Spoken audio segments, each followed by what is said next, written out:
Hi all. సున్నుండల video post చేయడం కొంచెం లేట్ అయిందండి. సారీ అండి, ఏమీ అనుకోవద్దు. ఫోన్ అయితే సపోర్ట్ చేయలేదండి, సో అందుకే లేట్ అయితే అయింది. ముందుగా పాన్ పెట్టుకొని నేను 3 కప్స్ వరకు పప్పు అయితే తీసుకున్నానండి. పప్పు బ్రౌన్ కలర్ వచ్చే వరకు కూడా మంచిగా ఫ్రై చేసుకుంటున్నాను. మంచిగా ఫ్రై అయిపోయింది కదండి. నేను ఇప్పుడు ఒక ప్లేట్లోకి అయితే తీసుకుని చల్లారి పెట్టుకుంటున్నానండి. ఇప్పుడు అదే పాన్లో వచ్చేసి నేను కొంచెం ఎండు కొబ్బరి అయితే ఫ్రై చేసుకుంటున్నాను.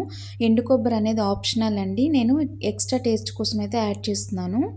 ఇందులోనే కొన్ని ఇలాచీలు అయితే యాడ్ చేస్తున్నానండి. ఇప్పుడు అన్నీ కూడా నేను మంచిగా మిక్సీ అయితే పట్టుకుంటున్నాను. షుగర్ కూడా మిక్సీలోనే యాడ్ చేసేస్తున్నానండి.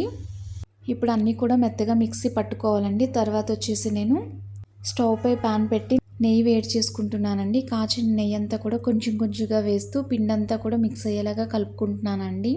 ఇప్పుడు నేను చిన్న చిన్న బాల్స్ లాగా ఉండలైతే చుట్టుకుంటున్నానండి. నేను ఇందులోనే కొంచెం సాల్ట్ అయితే యాడ్ చేశానండి. మిక్సీ పట్టినప్పుడు సాల్ట్ కూడా ఆప్షనల్ అండి, జస్ట్ చిటికెడైతే టేస్ట్ కోసం వేశాను. అంతే అండి, సున్నుండలు అయితే కంప్లీట్ అయిపోయాయి. చాలా టేస్టీగా వచ్చాయండి. వ్లాగ్ నచ్చితే మీరు కూడా ఇంట్లో ట్రై చేయండి. కొత్తగా ఎవరైనా నా ఛానల్ చూస్తున్నట్లయితే ప్లీజ్ లైక్ చేసి సబ్స్క్రైబ్ చేసుకోండి. మీరు సబ్స్క్రైబ్ చేసుకోవడం వల్ల నా వీడియో ఇంకొంతమందికి రీచ్ అవుతుందండి. అలాగే ప్రీవియస్ వీడియోస్ కూడా ఒక్కసారి వాచ్ చేయండి. మీకు నచ్చినట్లయితే మీకు తెలిసిన వాళ్ళకు కూడా షేర్ చేయండి. ఇంతవరకు చాలా సపోర్ట్ చేస్తున్నారండి. Thank you so much. ఇంకా ఇలానే మీ సపోర్ట్ ఎప్పుడూ ఉండాలని కోరుకుంటున్నానండి.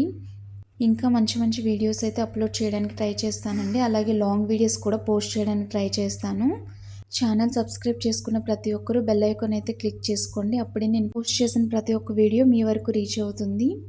వీడియో లాస్ట్ వరకు చూడండి. అలానే మీకు ఏమనిపించిందో కామెంట్ బాక్స్లో కామెంట్ అయితే చేయండి. Thanks for watching. Thank you all.